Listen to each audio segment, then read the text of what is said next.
നിങ്ങളും അങ്ങനെ ചിന്തിച്ചിട്ടുണ്ടോ? ഉണ്ടെങ്കിൽ എനിക്കും കുറച്ച് കാര്യം പറയാനുണ്ട്. കുറച്ച് ദിവസം മുമ്പ് ഒരു പോസ്റ്റ് കണ്ട്, സ്നേഹം, മനസ്സമാധാനം, പണം, പ്രസക്തി, ഇതിലേതാണ് നിങ്ങൾ തിരഞ്ഞെടുക്കുക എന്നതായിരുന്നു ആ ചോദ്യം. ഞാൻ ഉൾപ്പെടെ 90% ആളുകളും എഴുതി പണം, അതുണ്ടെങ്കിൽ എല്ലാം പുറകെ വരുമെന്ന്. യഥാർത്ഥത്തിൽ നമ്മുടെ സമൂഹം എങ്ങനെയാണ് ചിന്തിക്കുന്നത് എന്നതിൻ്റെ ഉത്തമ ഉദാഹരണമായിരുന്നു ആ കമൻറ്റുകളെല്ലാം. പണം അത് ജീവിതത്തിൽ അനിവാര്യമായ ഒരു ഘടകം തന്നെയാണ്. എത്ര തന്നെ സാഹിത്യം പറഞ്ഞാലും മോട്ടിവേഷൻ ക്ലാസ്സുകൾ പറഞ്ഞാലും പണമില്ലെങ്കിൽ ഒരു വിലയുമില്ലാത്ത ഒരു കാലത്താണ് നമ്മൾ ജീവിക്കുന്നത്. പക്ഷേ മറ്റൊരു കാര്യം കൂടി നമ്മൾ ചിന്തിക്കേണ്ടതുണ്ട്.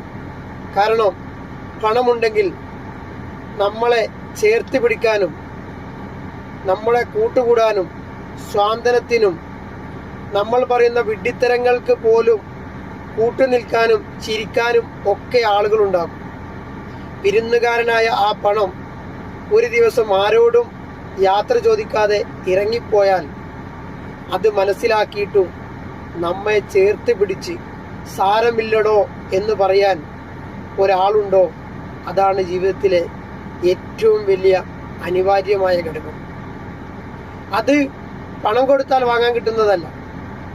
അപ്പോൾ ജീവിതത്തിൽ പണത്തിലേക്കാൾ ഉപരി നമ്മളെ മനസ്സിലാക്കുന്ന ഒരു വ്യക്തി ഉണ്ടാവുക എന്നതാണ്. അത്തരം വ്യക്തിത്വങ്ങളും അത്തരം സ്നേഹബന്ധങ്ങളും ഉണ്ടാവാൻ നമ്മളും അവരെ മനസ്സിലാക്കണം എന്നതാണ്.